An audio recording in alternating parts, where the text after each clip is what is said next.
Amém, meus irmãos, vamos lá. Estou muito feliz por mais um domingo estarmos reunidos na pessoa maravilhosa de Cristo. Muito feliz de ver alguns irmãos, muito feliz de rever alguns irmãos que trabalham bastante, né?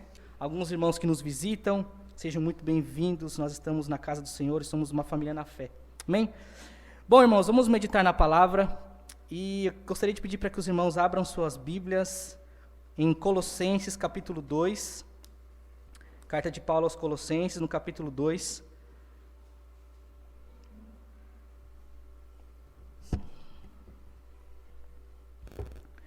Nós iremos ler do versículos 8 a 15.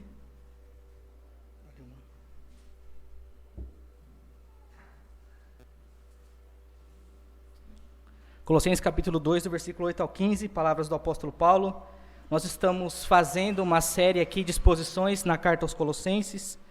Aqueles irmãos que querem acompanhar a série que estamos fazendo, todos os sermões estão no YouTube, então caso vocês queiram ouvir depois, estão lá. Então vamos ler a palavra do Senhor, Colossenses capítulo 2, versículo 8. Posso ler? Diz assim: cuidado que ninguém vos venha a enredar com a sua filosofia e vãs sutilezas, conforme a tradição dos homens, conforme os rudimentos do mundo, e não segundo Cristo. Porque nele habita corporalmente toda a plenitude da divindade. Também nele estáis aperfeiçoados. Ele é o cabeça de todo principado e potestade. Nele também fostes circuncidados, não por intermédio de mãos, mas no despojamento do corpo da carne, que é a circuncisão de Cristo, tendo sido sepultados juntamente com ele no batismo, no qual igualmente fostes ressuscitados mediante a fé no poder de Deus que o ressuscitou dentre os mortos. E a vós outros que estáveis mortos pelas vossas transgressões e pela incircuncisão da vossa carne, vos deu vida juntamente com ele, perdoando todos os vossos delitos, tendo cancelado o escrito de dívida que era contra nós, e que constava de ordenanças, a qual nos era prejudicial, removeu-a inteiramente, encravando-o na cruz, e despojando os principados e as potestades, publicamente os expôs ao desprezo, triunfando deles na cruz. Senhor, nós estamos mais uma vez diante da Tua santíssima palavra, Pai. Nós já cantamos a Tua palavra, já oramos a Tua palavra, e nos ajude neste momento a meditar e ouvir a Tua palavra, aquilo que o Senhor tem para dizer a nós, Senhor. Que o Senhor, mais uma vez, me use apenas como um canal, como um instrumento em Tuas mãos, para os corações dos meus irmãos, ó Pai. Que o Senhor abra os nossos corações, que o Senhor rasgue, se for necessário, para entendermos a Tua palavra e aplicarmos em nossas vidas, Senhor. Nos livre do conhecimento pelo conhecimento, como nós cantamos. Não queremos apenas de Ti saber, mas queremos praticar e viver uma vida piedosa, uma vida que glorifique a Ti em tudo que nós fazemos, ó Pai. E que esse sermão possa trazer um refrigério aos nossos corações. Em nome de Jesus. Amém. Meus irmãos, vamos lá. Colossenses capítulo 2, nós entramos no capítulo 2. No último sermão em que eu preguei, aqui em Colossenses, no capítulo 2, nós entramos no capítulo 2 no sermão e nós paramos no versículo 5. O que está acontecendo aqui? Paulo, ele está escrevendo a carta aos Colossenses, uma igreja que estava sendo ameaçada com falsos ensinamentos, e no capítulo 1, Paulo vai se apresentar, vai orar por aqueles irmãos, e vai apresentar Cristo àqueles irmãos. Porque o primeiro ponto, para combater as heresias, nós precisamos apresentar a pessoa maravilhosa do Filho, e é isso que ele faz. E no capítulo 2, que nós entramos, no último sermão que eu preguei, ele vai dizer que ele se afadiga muito, que ele prega muito esse mistério que eles estavam buscando, um mistério oculto que para eles precisava ser revelado ainda. Paulo vai dizer: eu me afadigo, eu estou preso, porque eu já prego esse mistério que para vocês está oculto, isto é, Cristo em vós, a esperança da glória. Por que isso? Porque existia aquela ideia mística, né, gnóstica na igreja de Colossos, de que existia um mistério secreto que era revelado apenas a alguns privilegiados. E o apóstolo Paulo vai trabalhar muito sobre isso aqui nessa carta, para justamente dizer que não, tudo aquilo que havia de ser revelado já foi revelado na pessoa do Filho. E ele faz isso no capítulo 1 e vai seguir aqui falando no capítulo 2. Só para retomar aqui, então nós entramos no capítulo 2, e se vocês olharem aí, no versículo 4 e no versículo 5, que foram os dois últimos versículos que nós pregamos, que eu preguei no caso, ele vai dizer que ele se afadiga, né, no começo do versículo, do capítulo, e daí no versículo 4 ele já vai dar indícios contra aqueles homens que estavam fazendo um falso ensino na igreja. No versículo 4 ele vai dizer no capítulo 2, assim digo, para que ninguém vos engane com raciocínios falazes. Então ele já falou isso lá no capítulo 1, e agora ele volta a retomar e falou assim, olha, cuidado para que ninguém venha enredar vocês com esses raciocínios falazes, com essas coisas que não são evangelho, né? Isso ele já falou no versículo 4. E no versículo 5 ele diz, ainda que eu não esteja aí contudo com vocês, porque ele estava preso, né? Eu estou convosco, me alegrando, porque vocês continuam firmes na fé. E daí na semana passada, o pastor Heleno aqui trouxe a exposição do versículo 6 e do versículo 7, desse mesmo capítulo. Só recapitulando para que nós possamos entrar, porque hoje nós faremos a partir do versículo 8. No versículo 6 e no versículo 7, nós vemos Paulo aplicando justamente isso que ele acabou de dizer. Se vocês estão em Cristo agora, se vocês receberam Cristo por meio da pregação do Evangelho, onde eu me tornei ministro, onde Epáfras, que é o pastor de vocês, pregaram, andai nele, que é o versículo 6. Andem de acordo com Cristo, vivam essa vida prática daquilo que vocês ouviram do verdadeiro Evangelho. E no versículo 7 ele vai dizer agora, né? Portanto, já que vocês receberam e andam em Cristo, sede neles ratificados, edificados e confirmados na fé. Né? Foi basicamente isso que o Heleno comentou na semana passada. E é interessante que ele trouxe essa ideia da árvore, né? De sermos alicerçados com as raízes em Cristo, ele sendo a nossa pedra fundamental do edifício. Então é isso que Paulo está tratando. Vocês estão em Cristo e vocês precisam andar nele e serem firmes e ratificados, edificados e fundamentados na pessoa maravilhosa do Filho. E por que isso é importante, meus irmãos? Porque agora, a partir do versículo 8, o apóstolo Paulo ele vai começar a ser mais explícito quanto às heresias que estavam sendo pregadas ali naquela igreja. Recapitulando sobre só o que eram as 4 heresias. A heresia de Colossos, ela ficou conhecida, né, como heresia de Colossos, e são 4 grandes pilares que aqueles homens defendiam. O gnosticismo do primeiro século, onde existia esse mistério oculto privilegiado para alguns homens e algumas mulheres, em alguns casos. Então, Deus falou comigo. Deus só falou comigo, não falou com mais ninguém, não está nas Escrituras, mas Deus me revelou. E esse mistério que está oculto só são para alguns privilegiados, que são mais santos, né? Aqueles que têm uma espiritualidade diferenciada dos que são os simples da igreja. Um outro ponto da igreja, obviamente, o legalismo. É o que nós vamos falar hoje aqui, porque Paulo, no capítulo 2 aqui, ele vai pegar muito pesados contra o legalismo. Então, como que você faz? O legalismo é Cristo, mas o Cristo não é suficiente. Você precisa de mais alguma coisa. O legalismo nada mais é do que Cristo mais. É Cristo mais alguma coisa, e nós vamos falar um pouco sobre isso. E também, obviamente, na ideia mística que eles tinham sobre os espíritos elementares do mundo, né? Onde eles vão acreditar, a gente vê isso nos escritos, né, dos grandes filósofos da época do primeiro século, que eles acreditavam que existia uma espécie de... Existe um mundo natural, existe um mundo espiritual entre os homens e Deus. E esse mundo espiritual, ele é regido por anjos, ele é regido por seres espirituais, né? Os princípios elementares dos cosmos, né? E o asceticismo, que é a privação de coisas lícitas que a Bíblia não nos proíbe, mas eles, nessa aparência de santidade, dizem que não se deve fazer. Então, são esses 4 grandes pilares que a igreja de Colossos está vivendo, e, como nós vemos, obviamente, é algo que vivemos muito nos nossos dias atuais. A heresia de Colossos tem algumas mudanças, poucas mudanças, mas nós vemos claramente nas igrejas atuais hoje em dia. É por isso que é extremamente importante estudarmos, versículo por versículo, entender aquilo que Paulo nos orienta, para que nós possamos agir de acordo com as Escrituras. Então, esses 4 grandes pilares que Paulo vai começar agora a ser mais enfático, né? Então, no versículo 4, ele falou, cuidado para que ninguém vos venha enredar, né? Não vos engane com raciocínios falazes. E vamos, então, seguir agora no versículo 8.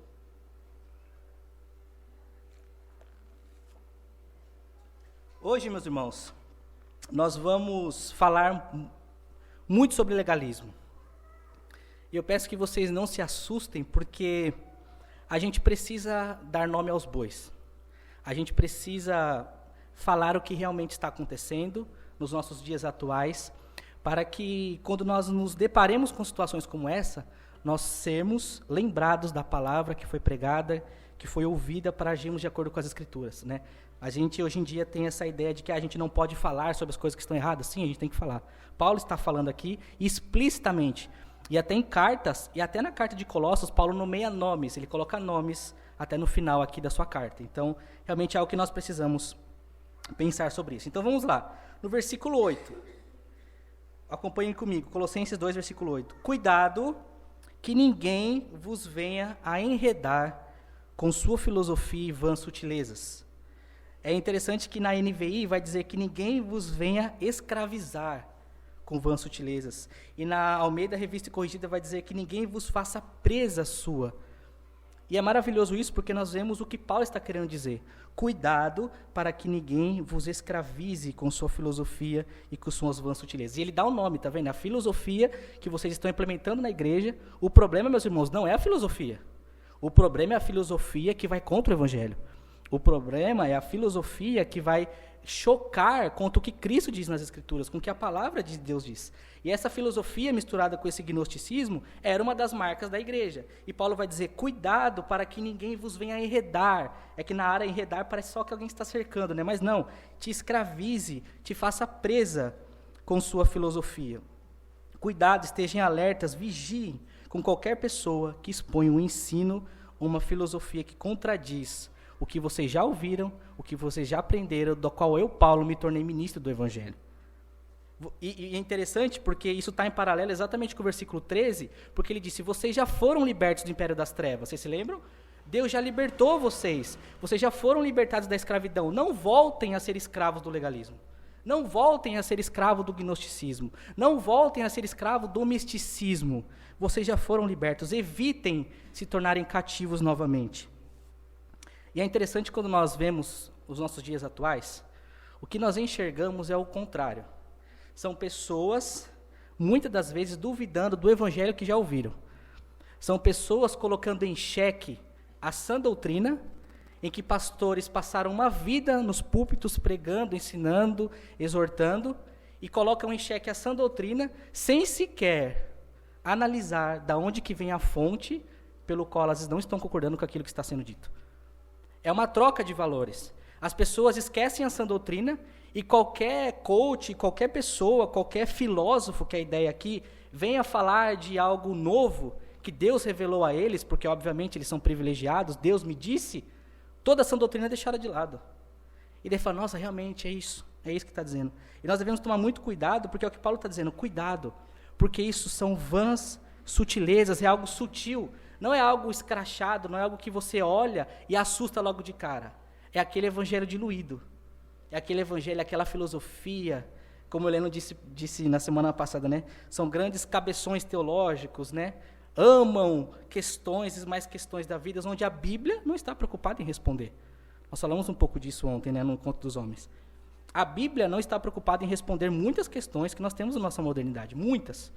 Não era a intenção de Deus nem das Escrituras resolver esses problemas. E daí os homens passam uma vida filosofando em coisas que a Bíblia não diz e se esquecem do que de fato a Bíblia diz e que de fato a Bíblia vem resolver. Isso é muito triste porque são sutis. Ainda no versículo 8, vamos lá. Ninguém vos engane, então ninguém vos escravize, ninguém vos faça presa com suas filosofias e vãs sutilezas, conforme as tradições humanas, conforme os rudimentos do mundo e não segundo Cristo.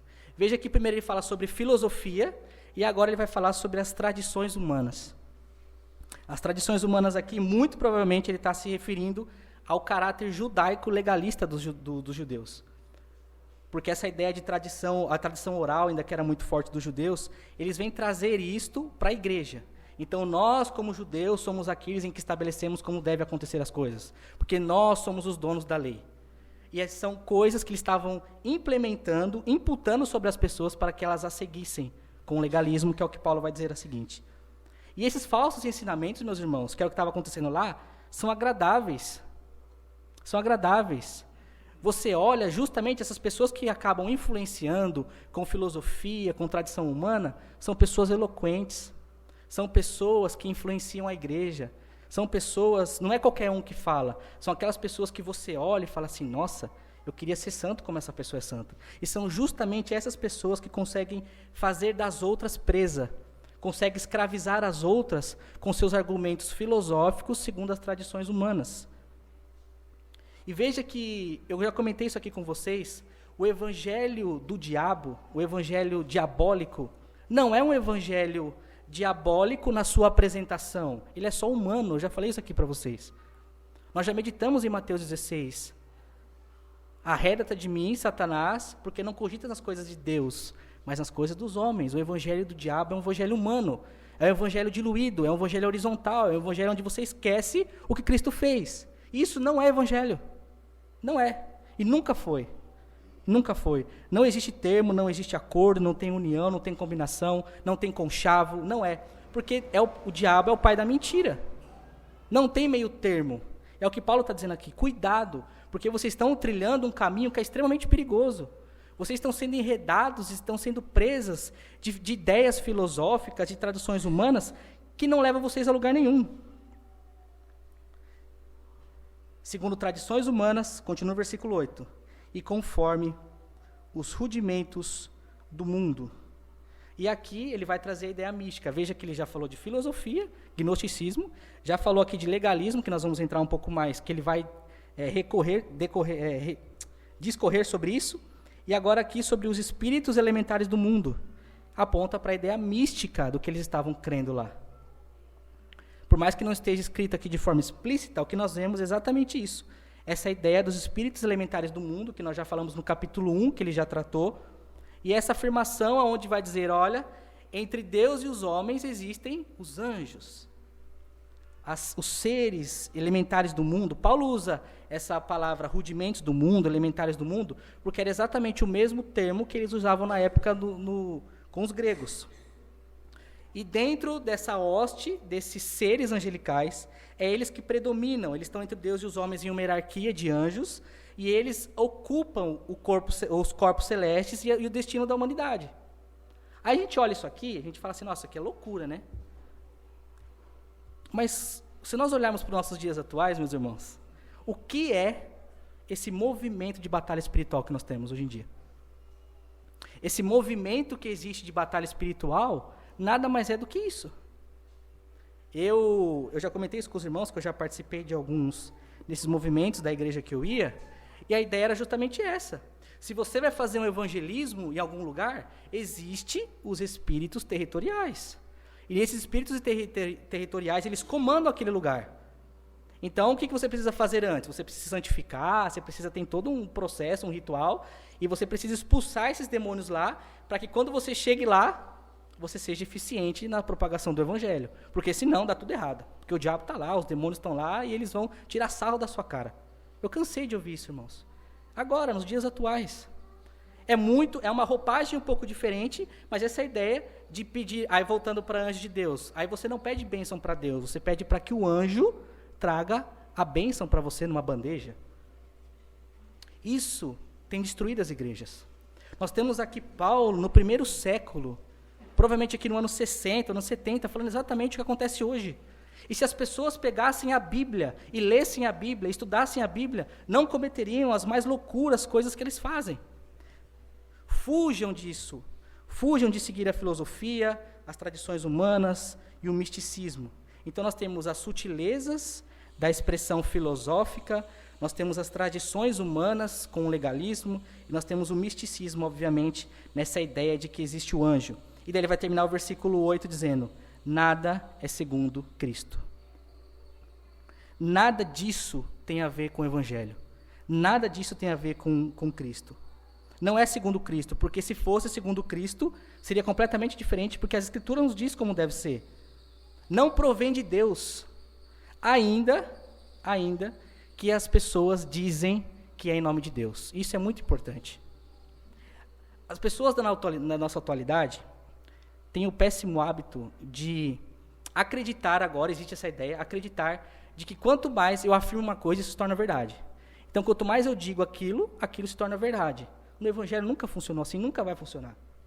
As pessoas dizerem que estão dizendo em nome de Deus, não significa que Deus está dizendo. Por mais que elas passem uma vida dizendo, foi Deus, foi Deus, foi Deus, foi Deus, pode não ter sido Deus. Não é por muito reafirmar, não é por muito falar, eis que te digo, Deus me revelou, eu estava orando na madrugada, eu estava no monte, e eu tenho agora uma nova revelação do Evangelho, eu estava aqui, uma nova revelação do Evangelho, Deus me mostrou, e agora, a partir de agora, a igreja não segue mais esse caminho, agora a igreja, Deus me revelou, e a gente vai por aqui. Elas podem afirmar o que elas quiserem, se não está nas Escrituras, não provém de Cristo. E é isso que nós precisamos entender. Eu posso dizer a minha vida inteira que eu sou um abacaxi, meus irmãos, mais uma melancia, né? Posso dizer a vida inteira que eu sou uma melancia, eu nunca vou ser. E as pessoas dizerem, foi Deus, não significa absolutamente nada. Não significa absolutamente nada. E as pessoas brincam com isso. As pessoas brincam com o nome de Deus. E daí nós, quando nos deparamos com situações como essa, nós falamos assim, nossa, mas a pessoa está falando que foi Deus que falou para ela. E de nós ficamos com medo e com dúvida de, e se foi realmente Deus? É simples, meus irmãos, vamos para as Escrituras. É muito simples. Em 1 Coríntios, capítulo 14, estava tendo uma bagunça na igreja, no dom de línguas e profecia, e Paulo vai dizer, tem quem profetiza? Amém. Só que os outros julguem. É simples. Os outros julguem. Porque dizer que em nome de Deus as pessoas não têm temor, porque as pessoas estão enganadas com seus raciocínios falazes e querem enganar a igreja. E é exatamente o que eles estavam passando aqui. E é exatamente o que muitas igrejas passam hoje em dia. Uma religião com uma aparência de sabedoria, que era o que os colossenses tinham, com suas filosofias, com seu modo grego de pensar, com seu modo gnóstico. Então é uma igreja com aparência de sabedoria, com aparência de santidade, com aquela aparência de respeitabilidade, de rigidez, de erudição, e são todos vazios. Com aparência de piedade, com roupas de piedade, obviamente, porque você precisa ter as roupas certas, mas sem Cristo. Mas sem Cristo. E é triste porque é exatamente o que nós vemos. A falta do nosso conhecimento, a falta da nossa vida de cristianismo é falta de Bíblia. Porque se lêssemos o texto, nós veríamos exatamente o que Paulo está lutando. Ele está dizendo, eu me afadigo, eu estou preso por conta desse evangelho que vocês estão buscando. Esse mistério que está oculto, que Deus revelou a alguns, eu sou ministro desse evangelho. E esse evangelho é o quê? Esse mistério é o quê? Cristo em vocês, a esperança da glória. Antes de nós seguirmos aqui para o versículo 9, meus irmãos, no capítulo 2 ainda, Paulo ele vai falar que ele está orando incessantemente por aqueles irmãos em Colossos e por aqueles de Laodiceia, né? Se vocês verem aí no começo do capítulo 2. E daí ele vai dizer, no final dessa carta aqui aos Colossenses, no capítulo 4, para essa carta ser lida lá aos Laodicenses, e os de Laodicenses, a carta de lá, lê-la aqui em Colossos. Só que Paulo, nós não temos, né, nas Escrituras essa carta que provavelmente Paulo escreveu aos Laodicenses, né, nós não temos. Mas, pouco tempo depois, nós temos João escrevendo a igreja de Laodiceia, que é uma das 7 igrejas do Apocalipse. E sabe o que estava acontecendo lá? Tinha uns camaradas difíceis lá em Laodiceia. A igreja de Laodiceia era uma igreja rica. A igreja de Laodiceia era aquela igreja pomposa, aquela igreja de estrutura, aquelas megas igrejas, ricos, abastados e que não precisavam de mais nada. Quando João vai escrever a igreja de Laodiceia, que aí nós temos as Escrituras, as palavras de Deus é a minha vontade de vomitar vocês. Porque vocês não são nem frios e vocês não são nem quentes. E vocês dizem que vocês estão ricos, abastados e que vocês não precisam de absolutamente nada. Era aquela igreja orgulhosa teologicamente. É aquela igreja que são a última bolacha do pacote. Aquela igreja que eles não conseguiam enxergar o seu próprio pecado, mas ousavam dizer, né, que jamais Deus os deixaria de fora do paraíso, porque eles eram bons demais. E daí as palavras de Jesus miseráveis que vocês são. Vocês acham que vocês são ricos, mas vocês são pobres, cegos e nus, porque vocês precisam de mim, e vocês não têm a mim. E o meu desejo é que vomitaram alguns de vocês que estão aí. Então a gente vê um problema acontecendo numa pequena igreja, que é a igreja de Colossos. A igreja de Colossos era uma igreja extremamente minúscula, uma cidade extremamente pequena ali na Ásia Menor, e nós temos a grande Laodiceia. Pequenas igrejas e grandes igrejas. As megas igrejas também não querem dizer nada, como as pequenas igrejas também não querem dizer nada. A única coisa que importa é o fundamento do edifício, que é Cristo. Não tem outra solução. A gente pode, nas igrejas pequenas, a gente fala assim que é mais difícil, nas igrejas grandes é mais fácil. Não tem diferença. todos, absolutamente todos, precisam estar alicerçados, edificados, ratificados na pessoa maravilhosa do Filho. Então vamos seguir para o versículo 9, e daí ele vai começar a ser mais explícito. E daí no versículo 9, ele vai explicar o porquê deles não andarem nessas filosofias, o porquê deles evitarem as vãs filosofias vazias, o tradicionalismo, o misticismo. Aí ele começa o versículo 9, porque, ou portanto, né? Porque em Cristo, nele, habita corporalmente toda a plenitude. Paulo ele vai começar o versículo 9 dizendo, por quê? Sabe por que você não pode fazer isso? Porque na pessoa do Filho, é nele que habita corporalmente. Daí ele vai trazer essa ideia de corpo. Nós já falamos sobre isso. A ideia agnóstica dualista é que tudo que é espiritual é elevado, tudo aquilo que é matéria é má. Né? A gente tem muito disso hoje em dia também. Então, assim, o que é bom? É o que é espiritual. Aquilo que é material, não presta, não serve. E daí Paulo vai pegar isso e vai dizer, então, habita corporalmente na pessoa do Filho. Absolutamente toda a plenitude. Toda a plenitude. Olha que coisa maravilhosa. A intencionalidade de Paulo em dizerem que habita, já trazendo essa ideia de habitação, de tabernáculo, né? Habita e ainda corporalmente na pessoa do Filho. E isso que Paulo está fazendo aqui é jogando uma dinamite, né? No alicerce do gnosticismo. Vocês estão loucos em dizer que a matéria é má e que só o Espírito que interessa. Porque habita no Filho, nesse homem, aqueles a quem vocês rejeitam, aqueles a quem vocês dizem que não é suficiente. Nele habita toda a plenitude, todo o pleroma, toda a glória, tudo que existe foi criado nele, por ele e para ele. Que é exatamente o que é dito no versículo 19, né? Porque aprove a Deus que nele residisse toda a plenitude. Então tudo, absolutamente tudo, está na pessoa do Filho. Isso é maravilhoso, porque a pergunta que está por detrás aqui é por que vocês estão retrocedendo? A pergunta que está por detrás de todo esse capítulo 2 aqui que Paulo vai falar é exatamente essa. Por que vocês estão abandonando o Filho? Aquele onde vocês buscam uma perfeição, um aperfeiçoamento no legalismo, mas habita em Cristo toda a plenitude. Vocês estão atrás de vãs sutilezas, sendo que em Cristo habita toda a glória. Olha o versículo 10. Versículo 9, então, porque nele habita corporalmente toda a plenitude. E daí o versículo 10.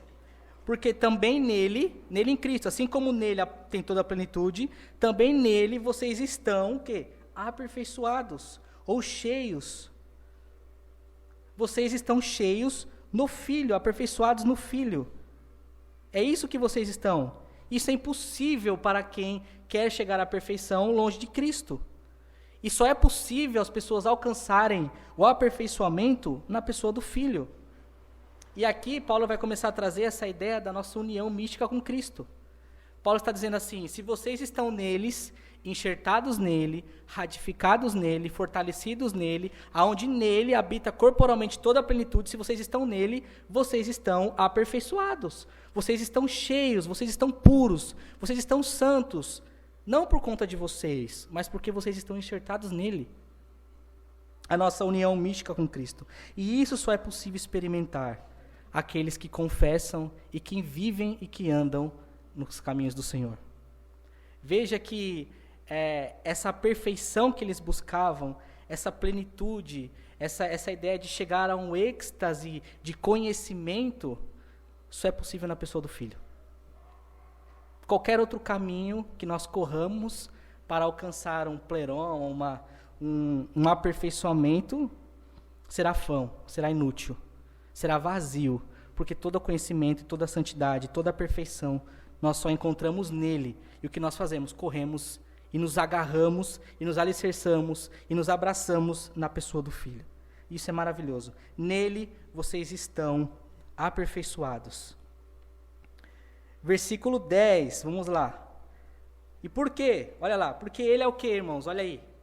Porque ele é o cabeça de todo o principado, de toda a potestade.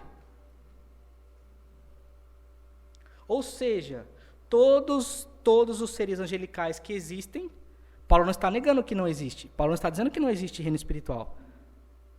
O que Paulo está dizendo é que existe um cabeça, que é o que está aqui. Ele é o cabeça de todo o principado, de toda a potestade. E todo esse principado, toda essa potestade está submisso a ele. Se alguém está em Cristo, não precisa se preocupar com isso. Se alguém está em Cristo, não precisa temer e ter medo, e desejar, e buscar, e querer estudar sobre essas teologias, sobre essa ideia de demônios, em nome de demônios. Isso não existe, irmãos. Nós vemos é muito comum hoje em dia pessoas estudando nomes de demônios, classificando o nome de demônios. A Bíblia nunca disse nome de demônios. Nunca disse. Sabe qual que é a fonte? Não sei se ficou um pouco mais conhecida, né, por volta ali dos anos de 1900, perto de 2000, a Neuza Etioca, com essa ideia de batalha espiritual, que ela trouxe, né, muito famosa, a ideia de batalha espiritual em nome de demônio. E sabe qual que é a fonte dela? Ela foi no centro espírita, né, acho que foi num candomblé, fazer um estudo de campo, e lá ela sentou e falou assim, tá, como que é o nome dos demônios? Então, quando mexe com prostituição, com parte de sexualidade, é pombagira. Com bebida, tem, sei lá, Zé Pilintra, tem tranca-russa. Essa é a fonte, tá? O centro de espírita. Porque a Bíblia nunca lidou com isso. Nunca. Para a Bíblia, demônio é demônio e acabou. Você não conversa, você não faz entrevista. E o que nós estamos na igreja são seminários de nome de demônio. São seminários e classes enormes de você entender como funciona, porque existem 4... Daniel Mastral fala muito disso. Não sei se vocês conhecem, né? Existem 4 grandes espíritos, né, no mundo, nos 4 pontos, que são mais fortes, obviamente, tem hierarquia. Está nos nossos dias, meus irmãos. Colossenses está nas nossas manhãs todos os dias. Colossenses está nos nossos Facebooks todos os dias. E Paulo está dizendo, cuidado, vocês vão se escravizar. Fujam disso, pelo amor de Deus. Deus já libertou vocês do império das trevas. Não se submetam novamente a isso. Aí está dizendo, porque o cabeça de todo principado e potestade é quem? Em Cristo. Aquele a quem habita toda a plenitude. Aí a pergunta que está implícita aqui é, por que vocês estão recuando? Por que vocês estão retrocedendo? Por que vocês estão desejando uma religião baseada em principado e potestade, sendo que existe aquele que é o cabeça de todos eles? Isso para mim parece, no mínimo, infantil, meus irmãos. A gente gosta, quando os crentes que gostam de brigar, vai chegar em algum lugar para brigar e falar, eu quero falar com o dono. Tem essa. Né? Tem crente que gosta que é assim, gosta de brigar, né? Gosta de falar com o gerente. Eu quero falar com o gerente, eu quero falar com o dono, eu quero resolver. Quem resolve isso aqui? Aí quando a gente está falando de religião, quando nós estamos falando de céu, de eternidade, esses homens estavam deixando o cabeça para adorar e para pesquisar e para entender como funciona aqueles que são criaturas. Deuses com D minúsculo.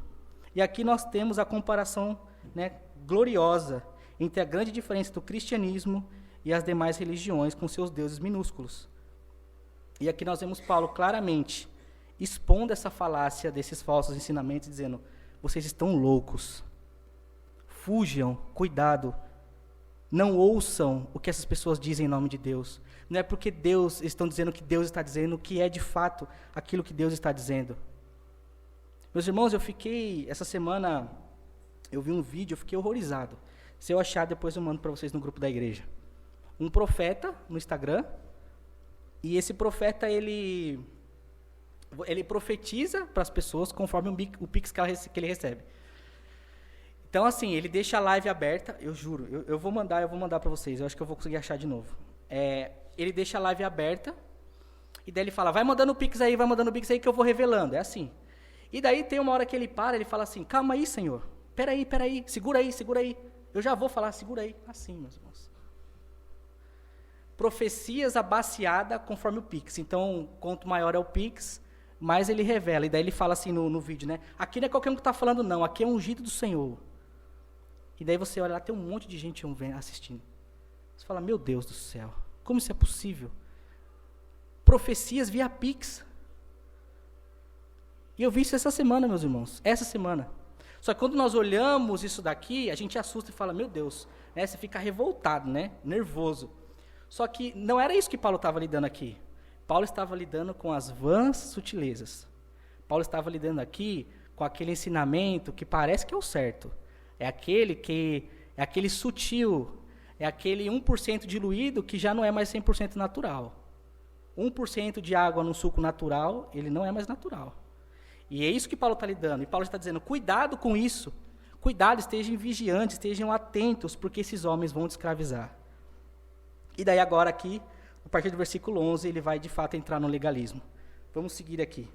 E o legalismo, como eu disse, meus irmãos, é toda e qualquer coisa que acrescente algo a mais do que o que Cristo fez em nossas vidas.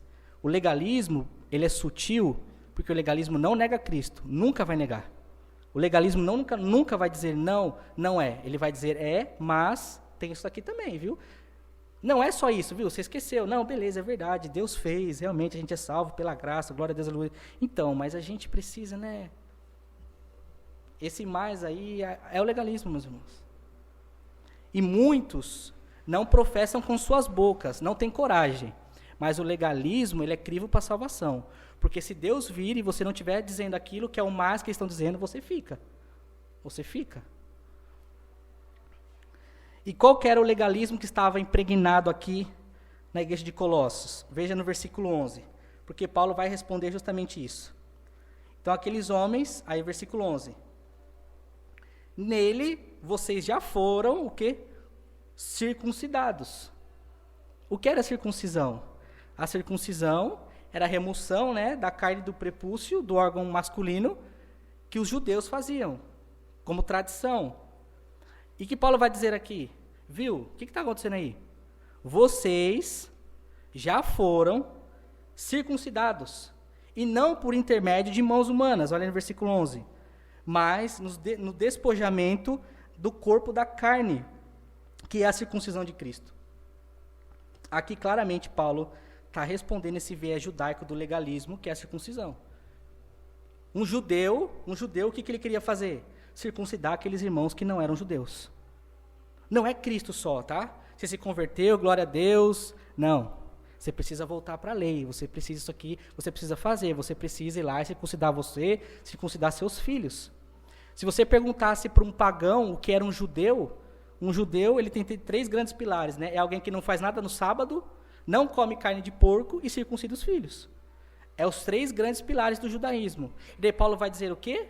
O que está acontecendo aí? Vocês, meus irmãos, aos santos e fiéis, lembra? É quem ele está escrevendo aqui. Vocês já foram circuncidados. E essa circuncisão que aconteceu em vocês não foi por intermédio de mãos humanas. Não é essa circuncisão literal que acontecia no ritual judeu.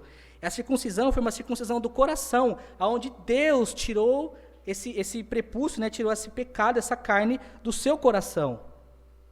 Vocês já foram circuncidados. Veja que não é o contrário. Onde você tem judeus circuncidados, que agora precisam entender a nova aliança e se batizar, que é o que ele vai dizer agora no versículo 12. É o contrário. São irmãos que já estavam na fé, e eles vão dizer, não, agora você precisa retroceder, não, você precisa ir e fazer a remoção do prepúcio, e você precisa circuncidar. Porque se Deus vir e você não for circuncidado, você não vai para o céu. Só esqueceram de te dizer isso, tá? Realmente, Deus circuncida o coração, você é crente, glória a Deus, aleluia, mas você tem que guardar o sábado, você tem que, obviamente, participar dos calendários judaicos, Paulo vai dizer isso aqui mais para frente, ainda no capítulo 2. Você precisa guardar as festas religiosas e você precisa se circuncidar, porque se isso não acontecer, e Deus vir, você fica. E você fica. E Paulo vai dizer, vocês estão loucos. O legalismo nunca levou nada a ninguém, porque o legalismo é colocar coisas onde não é para se colocar. A circuncisão do Antigo Testamento apontava para uma gloriosa ação que seria no Novo Testamento, a Nova Aliança, que é o batismo. A circuncisão virou batismo, como a Páscoa virou a ceia. É por isso que crente não comemora a Páscoa, nesse sentido, a Páscoa judaica. Os crentes celebram a ceia. Assim como o crente não é circuncidado, o crente se batiza.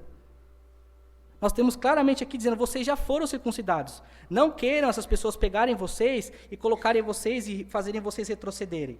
Não, essa circuncisão já foi uma circuncisão do coração, uma circuncisão feita por Deus, um despojamento da carne, obviamente, do pecado. E ele vai explicar como que isso aconteceu, versículo 12.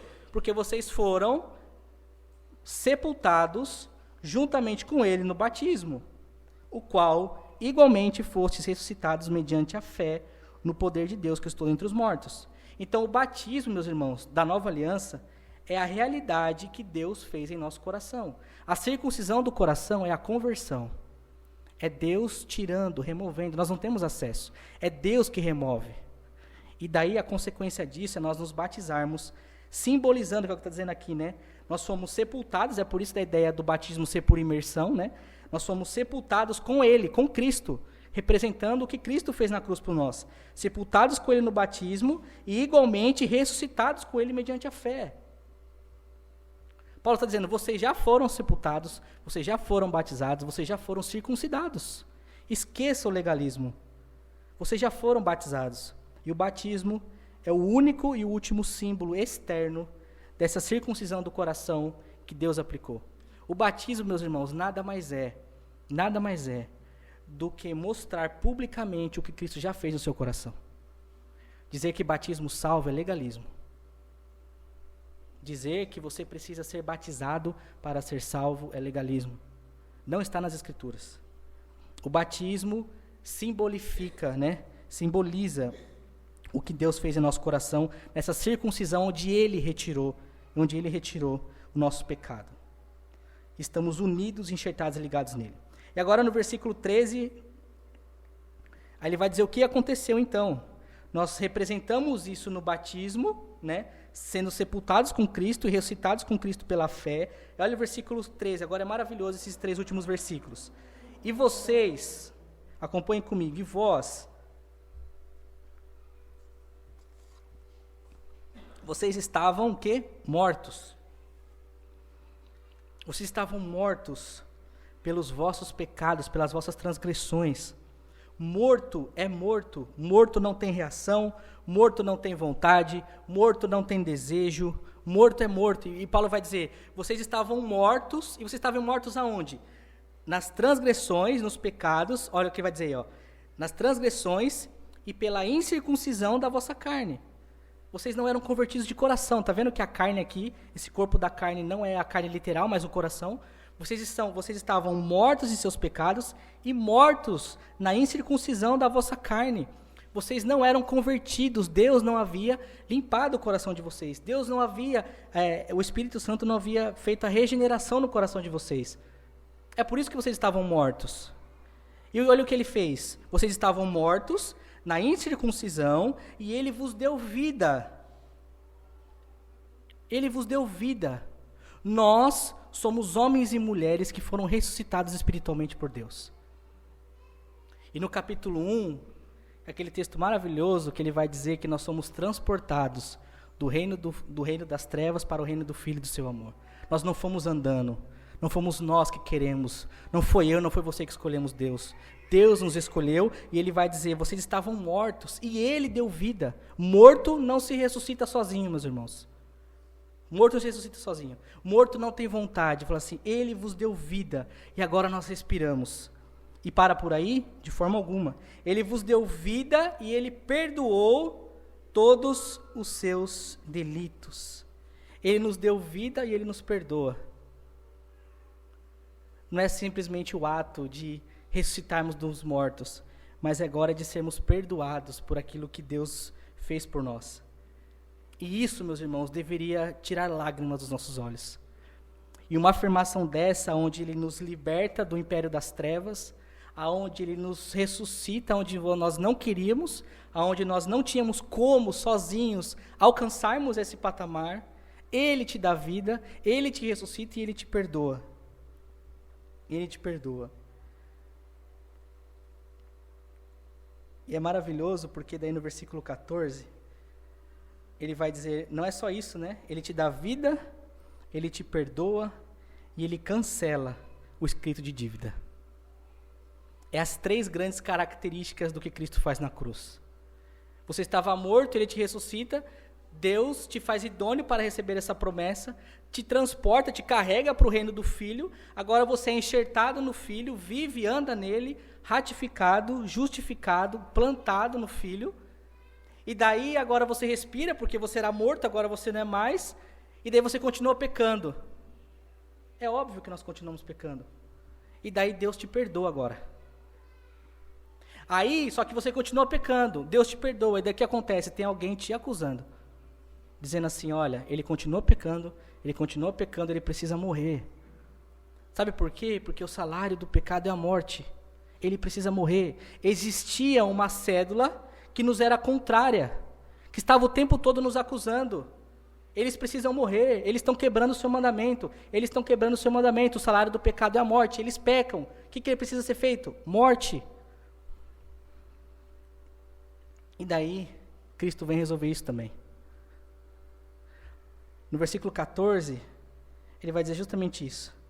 E Cristo, tendo cancelado esse escrito de dívida, que era contra nós, que constava nas ordenanças, na lei, o que nos era prejudicial, o que nos acusava, ele removeu inteiramente, cravando na cruz. Aqui, Paulo, ele traz essa ideia mental de que no ato onde Cristo é pendurado no madeiro, no momento em que os cravos atravessam as suas mãos, existia uma cláusula atrás, que ele crava na cruz. E essa cláusula é contrária contra mim e contra você. E agora não existe mais acusação. Agora não existe mais a retaliação. Agora não existe mais o dedo apontado assim, eles precisam morrer. Sabe por quê? Porque alguém morreu no meu e no seu lugar. A dívida foi paga. Cristo vem e diz assim, deixa que eu resolvo isso. Eu vou dar vida, eu vou ressuscitar, eu vou enxertar em mim, eu vou aperfeiçoar, eu vou perdoar, e você não vai poder fazer absolutamente nada porque eles são meus. Eu venci, está pago, não há mais acusação. A cédula que nos era contrária é cravada na cruz. É exatamente o que está dizendo aqui. E tendo cancelado o escrito de dívida que era contra nós e que constava nas ordenanças. Por que isso, irmãos e irmãos, constava nas ordenanças? Porque a lei o tempo todo nos acusando. A lei é má? De forma alguma. De forma alguma. O problema é que a lei veio para mostrar que eu e você não conseguimos cumprir a lei. Em Romanos capítulo 7, Paulo vai dizer exatamente isso. Eu não conhecia a cobiça se não fosse pela lei. Porque a lei me disse, não cobiçarás. E agora eu cobiço, e agora eu sou réu. Né? Trazendo para uma forma mais prática, aqui do lado tem um terreno, né? Vazio. As crianças vão lá, brincam, andam. Enquanto não tem uma placa ali, não pise na grama, tá tudo bem. É o que Paulo vai dizer em Romanos capítulo 7. Enquanto não há lei, não há pecado. Porque não tem nada te acusando. Mas quando o vizinho vem aqui e põe uma placa, não pise na grama, a partir daquele momento, quando você pisa na grama, você é réu. A lei é má? De forma alguma. Romanos capítulo 7, Paulo vai dizer isso. A lei é má? De forma alguma. Paulo vai dizer, de modo nenhum. Mas eu só conheci o pecado que habitava dentro de mim por conta da lei. Porque ela me acusa. Que é o capítulo que no final ele vai dizer, miserável homem que eu sou. Quem vai me livrar do corpo dessa morte? Porque eu não aguento mais. A lei está o tempo todo dizendo, olha, você está errado, você não consegue, está vendo? Está vendo? A Bíblia está dizendo, não faça e você faz. Não faça, mas você faz. É aquilo que eu não quero fazer, eu faço. Eu estou o tempo todo sendo acusado. Aí Deus vem e pega essa lei que não é má, mas a acusação que o diabo usava contra mim e contra você. Dizer assim, olha, eles precisam morrer, porque ninguém cumpriu a lei. Só que Cristo vem, e Cristo é o único que cumpre toda a lei. Não tem como acusar o Cristo. E daí ele nos pega com seu sangue, nos coloca em seus ombros e sobe no madeiro, com um contrato de dívida lá. E lá está o meu e o seu nome, cravado, aonde não existe mais acusação, aonde não existe mais dedo no nariz. Pelo amor de Deus, meus irmãos, a gente precisa viver a liberdade que Cristo nos libertou. É o que Paulo está dizendo aqui. Vocês estão loucos, vocês estão sendo aprisionados por um legalismo, sendo que Cristo vos libertou disso. Vivam a liberdade que Cristo deu a vocês. Não há mais acusação, vocês não vão ser salvos por aquilo que vocês fazem aqui. Vocês nunca serão salvos pelas suas boas obras, pelo legalismo, por deixar de fazer algo, de deixar de ver algo, de vestir algo, de tirar algo, nada, absolutamente nada. É a obra perfeita do Filho. E sabe o que nós fazemos quando nós não enxergamos isso? Cuspimos em sua cruz. Nós dizemos para Deus, Deus, você veio para cá, você se esvaziou de si mesmo, andou como homem na terra, pendurou a dívida que era contrária a nós na cruz, mas eu não quero. Eu quero ser salvo por mim mesmo, tá? Não foi suficiente o que você fez, eu preciso fazer algo. Eu preciso colaborar com a salvação, porque se eu não colaborar com a salvação, não pode ser verdade. E cuspimos na cruz de Cristo. Aí no versículo 15, para nós finalizarmos, meus irmãos, no versículo 15 ele vai dizer, então 14, ele cancelou o escrito de dívida que estava contra nós e que constava as ordenanças, o qual nos era prejudicial, ele removeu inteiramente essa acusação, encravando na cruz, versículo 15, e despojando os principados e as potestades, olha o que ele fez, publicamente os expôs ao desprezo, triunfando deles na cruz. E nesse momento em que ele crava os pecados, ele expõe, aqui esse despojar é o desarmar. Paulo está trazendo essa ideia de Roma, como funcionava, né? Quando existia no campo de batalha, né, um exército que vencia, e sobravam alguns soldados do exército que estavam lutando, eles despojavam aquele soldado, tiravam todas as armaduras, tiravam todas as armas, deixava aquele homem imponente, né, impotente, né, sem absolutamente nada. Muitas das vezes eles tiravam todas as roupas daquele soldado, amarrava aquele soldado nos seus carros e entravam triunfante na cidade. E toda a cidade se alegrava, cantava e apedrejavam aquele soldado que entrou ali despido muitas das vezes, envergonhado, publicamente exposto e despojado de todas as suas armas. É isso que Paulo está dizendo aqui, que Cristo fez na cruz, despojando todos os principados e as potestades. Ele tirou de Satanás todas as armas que ele tinha contra a sua igreja. O diabo nunca poderá te acusar. Nunca. E daí é isso que ele fez, expôs publicamente eles na cruz. Ou seja, o diabo não tem mais absolutamente nada que possa te acusar, não tem absolutamente nada que ele possa colocar o dedo contra você e dizer assim, você não vai para o céu porque você não cumpre a lei. Você nunca vai cumprir, tá? Nunca vai mesmo, mas teve um que cumpriu. Um que cumpriu, que foi Deus. Então, o objetivo de Paulo é levantar esse questionamento. Se Deus já removeu esse escrito de dívida, se Deus já te perdoou, se Ele já te ressuscitou, por que é que vocês querem se circuncidar? Por que é que vocês querem serem escravizados ao legalismo mais uma vez? Porque é exatamente, meus irmãos, é exatamente o que Satanás quer fazer conosco. Fazer-nos esquecermos da liberdade que temos em Cristo. O evangelho de Satanás é esse evangelho diluído, onde vai dizer assim, Cristo fez, mas faça também. Você consegue por você mesmo também alcançar a perfeição. Você consegue por meio de raciocínios, filosofia, estudo, alcançar um conhecimento secreto que ninguém tem. É isso que o diabo vai fazer, é vãs sutilezas, é tirar Cristo do centro. Perceba que não tem absolutamente nada em nós nisso. Não tem absolutamente nada que nós podemos fazer. Na cruz, a graça, a graça, a graça. É a única coisa que há para nós, graça. E nós nos agarramos nela. E o evangelho de Satanás é o evangelho humano que vai te fazer esquecer disso. Por isso, meus irmãos, vivam a liberdade que Cristo conquistou na cruz por mim e por você. Eu ouso dizer aqui, que deve ser difícil para Deus, entenda o que eu estou querendo dizer, ver os seus filhos a quem Ele derramou o seu sangue, vindo na cruz, perdoando os seus pecados, ressuscitando-os dos mortos, cravando o escrito de dívida, ver esses seus filhos darem as costas para a cruz e dizer assim, eu quero continuar vivendo escravo do legalismo. Eu quero continuar vivendo escravo das minhas vontades. Eu quero continuar colaborando para a salvação. Imagine também como deve ser difícil para o Senhor olhar os seus filhos e ver os seus filhos não alegres com sua obra. Existe um problema no meio dos reformados, pelo menos o que eu vejo, é que falta alegria. Falta alegria. Não existe mais esse brilhar dos olhos, de cantar alegre, de sorrir, de falar, meu Deus, que coisa maravilhosa.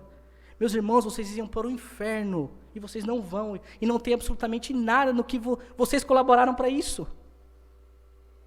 Imagine um pai que salva um filho, e o filho passa uma vida só reclamando. Um filho que passa uma vida nem agradecendo ao pai pelo que ele fez por ela.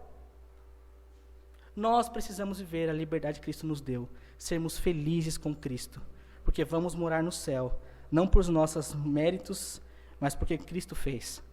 Para finalizar, eu quero ler um texto com vocês, que é Gálatas capítulo 5, podem abrir e nós finalizamos. Gálatas capítulo 5.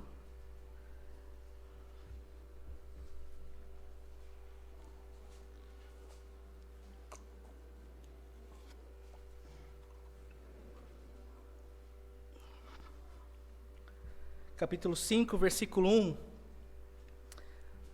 Palavras também do apóstolo Paulo. Foi para a liberdade que Cristo vos libertou. Portanto, permaneçam firmes e não se deixem submeter novamente a um jugo de escravidão. Deixem aos pés da cruz o seu fardo que é pesado e tomem o fardo de Cristo que é suave, que é leve. Ouçam bem do que eu, Paulo, lhes digo. Caso se deixem circuncidar, Cristo de nada lhe servirá. De novo declaro a todo homem que se deixar circuncidar, que está obrigado a cumprir toda a lei. Então, se você se circuncidar, então volte. Aposta-te da sua fé e volte a cumprir toda a lei. Vocês que procuram ser justificados pela lei, separaram-se de Cristo e caíram da graça. Pois é mediante o Espírito que nós aguardamos pela fé, a justiça que é a nossa esperança, a justiça de Cristo. Porque em Cristo Jesus, nem circuncisão tem efeito algum, mas a fé que atua pelo amor. Foi para a liberdade que Cristo vos libertou. Permanecei firmes e não se deixem submeter novamente ao jugo da escravidão. Amém, meus irmãos? Vamos orar.